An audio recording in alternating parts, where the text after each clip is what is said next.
Hello and welcome, hopefully, back to my channel. This time I'd like to touch on something I sort of briefly went over in my basics tutorial, which is leveling up items and using cards and a few other things that are important whenever you're trying to make the most out of your early levels and your early weapons. Now, the first thing to note is that in my basics video I said that weapons don't get any better whenever you rank them from 0 to 30, which is true for weapons.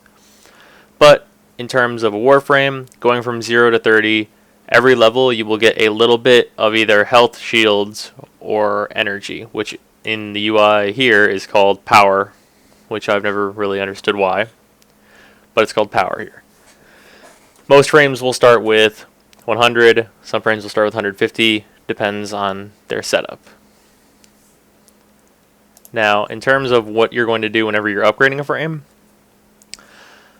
I'll reiterate that normally a frame that is rank 30 will have 30 points, and whenever you have a reactor inside of them, it doubles however many points you would normally have, so I have 60 to work with here.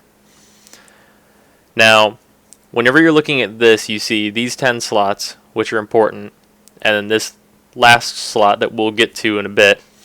But the really important thing to notice about all these slots is their polarities. And these two dashes denote, if I sort by polarity, these cards, which are all of Excalibur's abilities. By default, you will get one of each of the 4 abilities Excalibur has, which are Radial Blind, Radial Javelin, Slash Dash, and Super Jump. For me, Slash Dash is probably, whenever you first start out, if you're an Excalibur, Slash Dash is probably going to be the first thing that you're going to want to put in. And what a polarity does whenever it's on a slot is put it in, and it costs half, rounded up, what that card would normally cost. So say I have Radial Javelin, that's going to cost me 7, because this slot is making it more efficient for me to use that card. And all frames, by default, have 4 slots for all 4 of their abilities, which is really nice, and 2 random slots generally. And by random, I mean it's kind of randomly distributed based on frame, but each of the same exact frame will start with the same ones. So those are always the same. Now, I'll get into that in a bit. So what you're going to want to do is you just want to match polarities. And if you don't match polarities, it's going to use more energy. So you don't, like, say this is a defense polarity, this symbol here, and this is an attack type polarity. So if I were to try and, like, let's see if I can find one. I was going to use fast deflection. If I'm using it right here, I'm kind of wasting it because I could have it here and I could have a lot more energy to work with. So it's good to pay attention to what you're doing there whenever you have like polarities to work with, which you normally will on frames. Actually, you always will on frames, pretty much. Now, I have a build that's already set out right here that is fairly basic. It's got a couple of cards that you probably won't have for a while, but mainly Vitality, which you will probably get early. Many Grenier can drop this, and Redirection. Many Grenier can drop this also. Those are 2 very basic cards, and you'll probably get them very early on. Those are pretty reliably always good to put in a frame because it will just make you just better. Like there's no frame that couldn't use more health or shields, basically. That's not saying that you have to use those cards by any means, but they're very useful. Now, as you can see, my Redirection is a common 6. You can kind of see it in the bottom there. And my Vitality is a common 9. And down here we have my Intensify, which is a rare 4. And Fast Deflection, which is an uncommon 5. The little dashes on the left side of the card denote how many ranks you are in to that card. And whenever they're white, it means that you're at that level. And then like a number will get added to your bottom right. To upgrade a card, go into your mods button. I'll do that again. Might have been a little too fast. Click mods. You'll have every mod that you have by default here I generally sort mine by name whenever I'm looking for one, because if you sort it by anything else, it's a little bit confusing. So it's just better just to go alphabetically.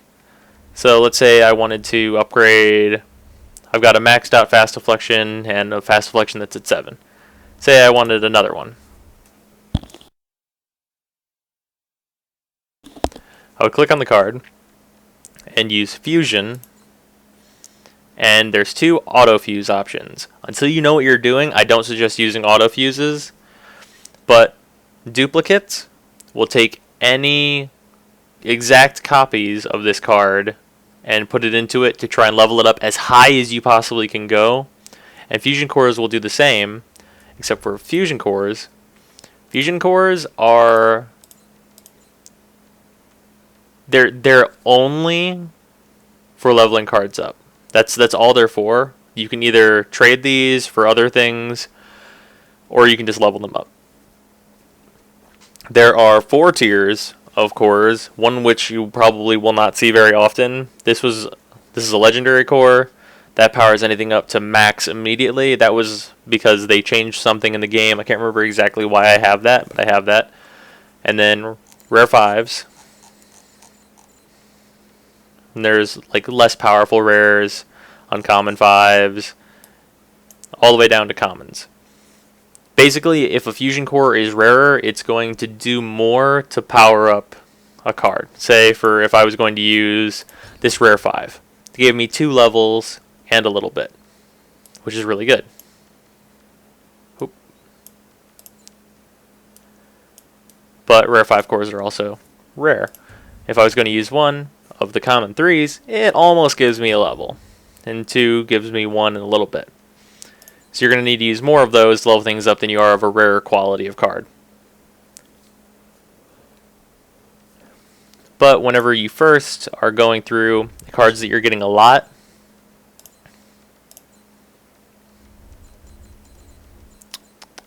back to fast deflection, I have 37 fast deflections. So if you click on the card that you're trying to fuse again, you can choose the amount of that same exact card that you'd like to put into it.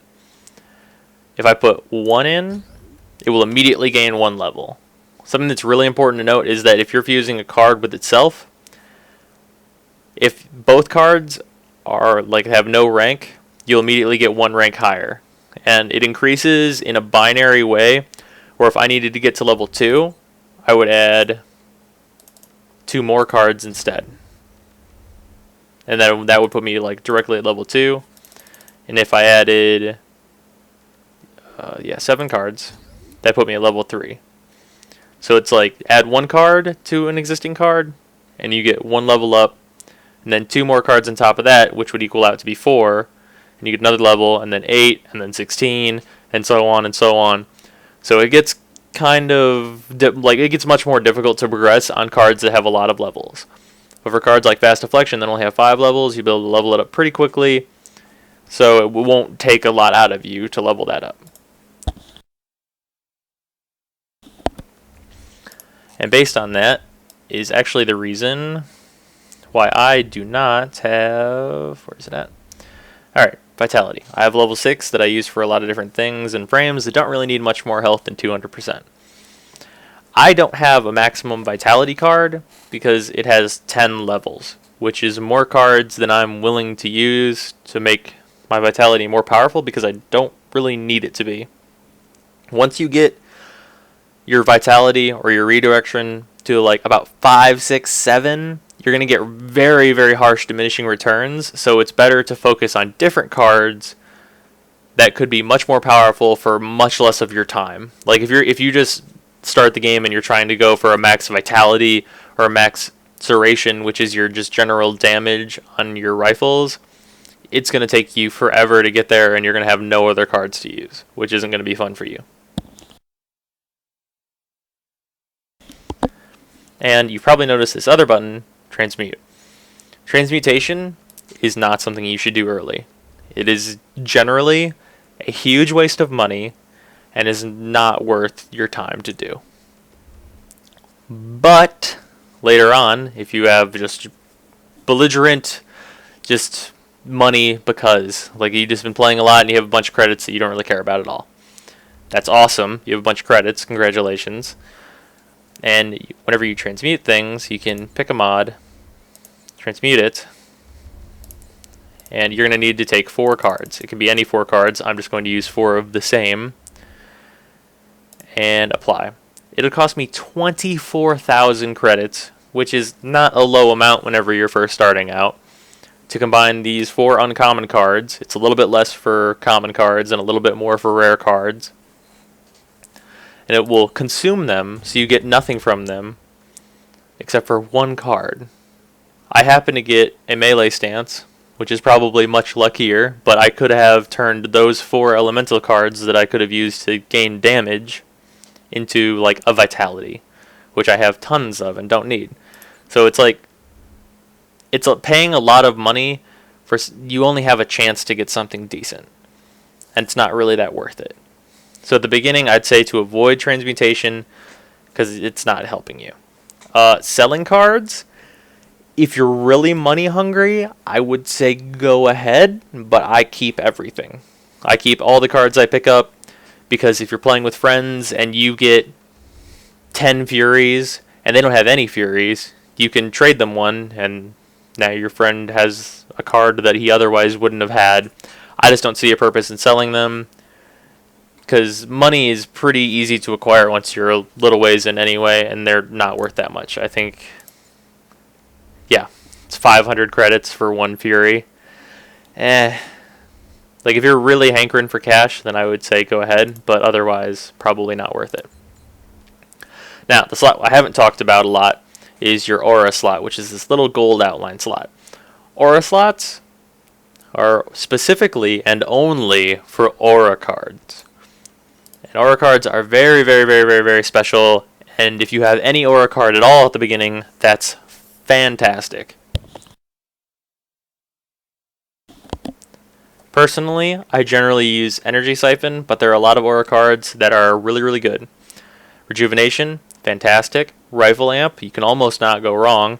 Sprint Boost, really good. And like, there's a lot of ones that are perfectly fine, but Energy Siphon is my favorite because I like to use powers very, very regularly. And now the very special thing about an aura card is that it gives you energy. Having an aura card on is never a downside. If you have one and if you only have 1 aura card, it will only do you good to put it on your Warframe. There is no downside whatsoever. Because I have 67 points to work with now, which is basically 7 more points of being more powerful. And as a bonus, an aura card affects you and your team. What Energy Siphon does is it's giving me 0.6 of my energy pool. I believe it's every 2 seconds, which doesn't seem like very much, but aura cards also stack. If me and the 3 other people I'm playing with are all using this, we're getting about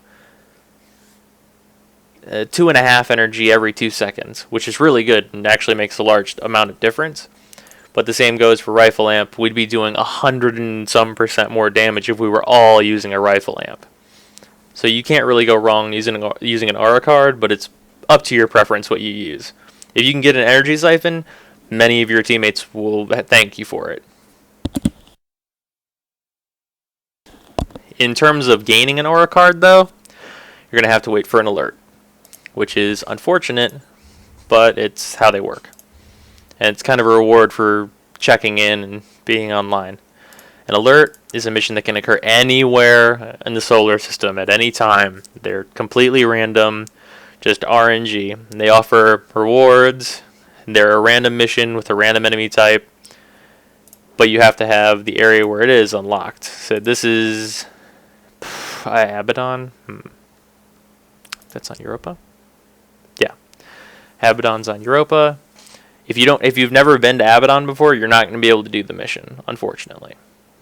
But that's how you would get an aura card if that happens to be a reward for an alert. Melee weapons are also a little bit special with the release of Melee 2.0. They have a stance slot, which means that... Oh, one second. I actually don't have a stance for a single sword yet, unfortunately. Say for the glaive, for example. I have this stance, which functions in the same way as an aura, except for it's not for your whole team, it's just for that weapon, and it changes what abilities and like how you attack with that weapon. But it gives you energy, so that's its main function.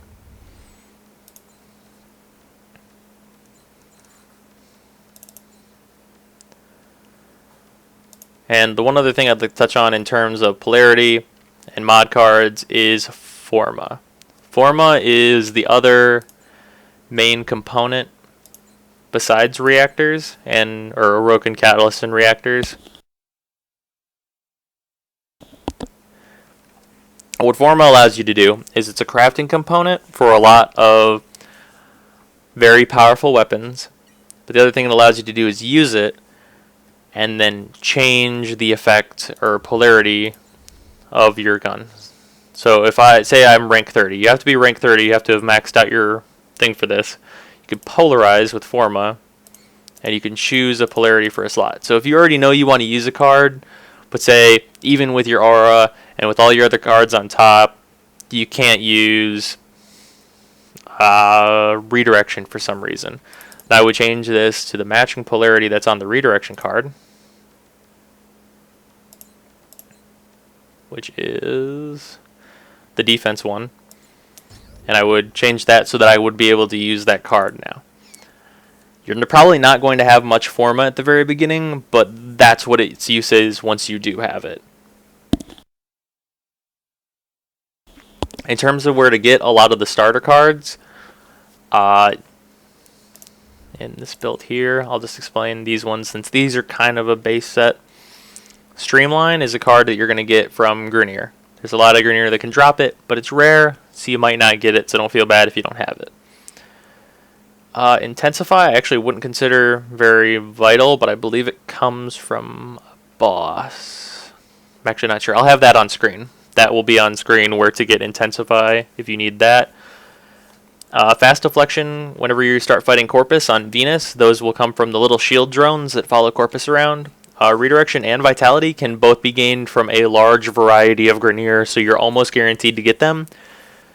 And then Stretch, which is for how far your powers go, comes from the yellow walker bots that follow the Corpus around and can knock you down. Once you see them, you'll know what I'm talking about. They're basically just big yellow legs, and they're called MOA. And besides that, cards that you would definitely need. I actually say that this is a pretty base set for whenever you start up. Your 4 abilities, and then this little set of cards will do you pretty well for your frame anyway. As for your main weapon,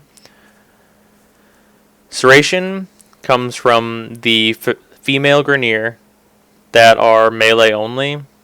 So since those are kind of rare in the first area, you might actually not get this, which is unfortunate. But I would do Apollodorus, which is on Mercury. I would go there and go for as long as you can and try and get a Serration before continuing anywhere past Venus, because Serration is a very highly needed weapon mod. The other ones that you're going to want to have for your primary weapon at the very beginning are elementals, which is fire, ice, poison, and electricity. Those come from a lot of various enemies, which I might list on screen, but it's a pretty long list, so you'll probably get them anyway, so you should be fine in that. But Serration is the one that kind of comes from a semi-uncommon enemy, so you might be a little bit screwed in that front, but I'm about to explain a way that you can get things that you need anyway, so that's good. And moving on to secondaries, Hornet Strike is a must-have, but you're not going to have this card early. This card, it comes from Infested, which are kind of the equivalent of the Flood in a sort of way in this game's universe. You're not going to fight Infested for a while. You probably won't see them until you're probably past Earth, which is going to be quite a few hours in, so being a card you'll want, you might have to wait a little while for this one. And same for the secondary is that elementals come from a lot of various enemies, so you should be fine with those. The other thing that is a very, very, very good card on every secondary in the game is Barrel Diffusion. Barrel Diffusion can come from Grineer Seekers, which throw these little bombs that chase you, and a few bosses. If you get Barrel Diffusion, I would suggest it on pretty much every secondary in the entire game. I don't think there's anywhere where it's a wasted mod, because it's a very, very, very good. It makes you shoot twice. What could be better than that, right? Without using a second bullet. And as for your melee weapon, I would say that for sure you're going to want to get Pressure Point. Pressure Point comes from a lot of Grineer though, so you should have it. And if I can find it. Fury comes from a lot of basic Corpus, so you're probably going to get that pretty easily.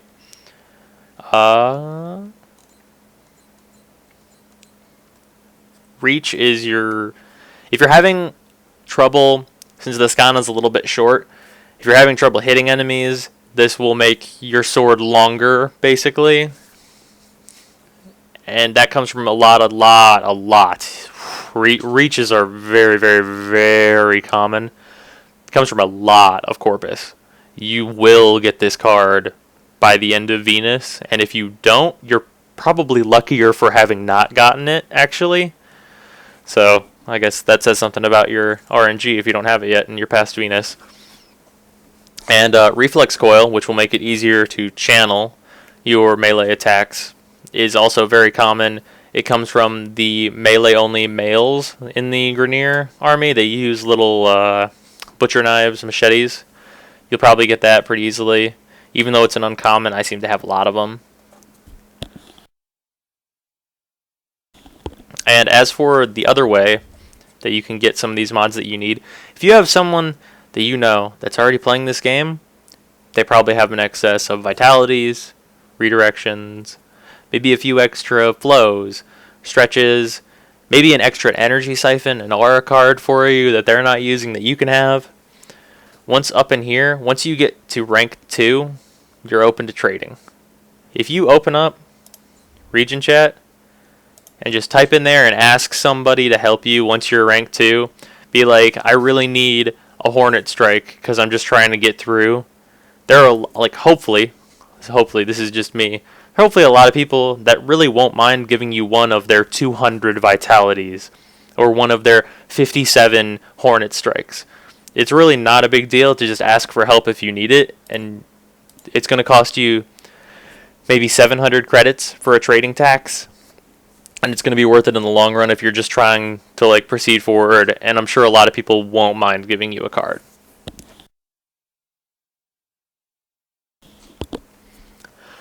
Other than that, I don't think there's a whole lot to be said about planning out your mods and stuff, except for that there are cards that I consider a waste, but that's really just me being me, that I just wouldn't use them. Like, say, for example,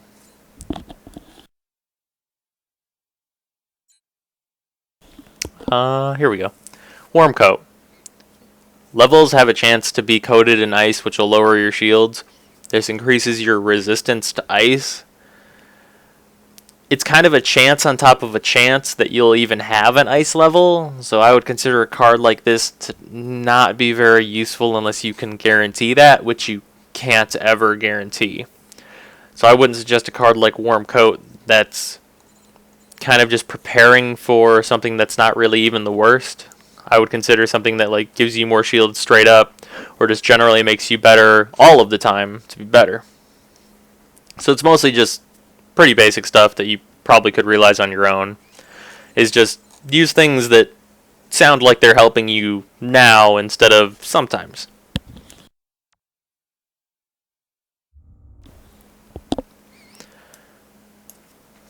And I'm not sure if there's anything. Oh, yes, also places to get these cards. For many of your basic mods that I said are coming from Grineer, Apollodorus is fantastic. It's pretty much infinitely spawning enemies, and it's 4 of you collecting air to keep yourselves alive and just killing tons and tons of enemies until you want to leave. It is really, really great, not only for leveling, but also for getting a lot of mods very early on. And it's a very, very easy mission once you have, like, Serration. Like, once you have Serration at, like, level 3, you're going to be pretty much set to go to Apollodorus for at least 10 minutes, which is pretty good. In terms of Corpus, E-Gate, down here on the bottom, it's pretty low level, lots of Corpus. The map is generally pretty forgiving, and it's a lot of open, like more open areas with a lot of cover. So you'll have a pretty good time there if you're just looking to fight a lot of Corpus and get some cards from them that you want, which is awesome. And if you really don't want to talk to people,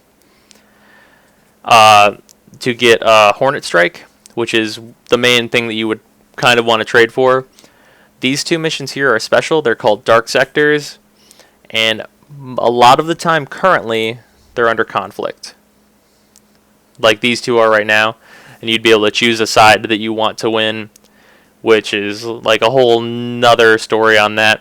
But if they're not under conflict, that's a place where you can potentially go to fight Infested and get that card and a lot of others. So that's also an option for you if you really want to just fight Infested as soon as possible. You can either wait for that to be up or go whenever it is. Yeah, I think that is most things that I wanted to explain about mods. And if you have any questions, comment below. I love answering questions. I got a lot of awesome feedback on my basics video, so thank you everybody for that. And like the video if you liked it. Subscribe if you think I'm awesome. Thanks.